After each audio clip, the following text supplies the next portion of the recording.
Workers' Party also notes that there have been some elements in our society, or perhaps from abroad, that have used Sika as a dog whistle, masquerading racism for genuine economic concerns. The Workers' Party accepts that genuine economic concerns exist and that it is fair to raise concerns about them. However, we abhor and denounce the racism and xenophobia that has become a part of the public narrative in some quarters. Some have gotten away resorting to loose and vile language online as an outlet for their frustration, something they wouldn't do in person, or worse, extended this behavior to the real world. This can never be right and must also be rejected and condemned. I now move on to the second part of my speech, public perceptions on job insecurity.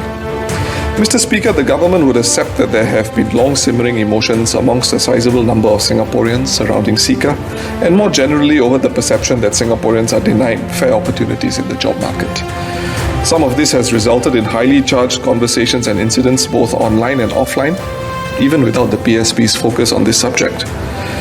Immigration and the job prospects of locals are not only issues for Singaporeans. Globalization has meant that the local populations of many countries, particularly advanced economies, share such concerns. As a young nation, these feelings of insecurity and dislocation can shake our national cohesion, with the country being unrecognizable to the one many of us grew up in. Job displacement is very emotionally jarring, especially when your HR department tells you that your role has been made redundant, only for you to later find out that your job has been rejigged and filled by a foreigner. It is also upsetting for Singaporeans when they learn that a foreigner has filled a job position for which a Singaporean is suitably qualified.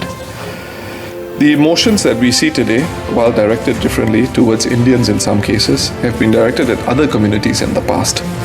As noted by Minister of Manpower in his ministerial statement in July, and I quote, "In the 2000s, we experienced a similar situation when the share of PRCs in our foreign workforce increased significantly before tapering as China's growth took off. Both then and now, the large numbers did not go unnoticed and created friction within our community.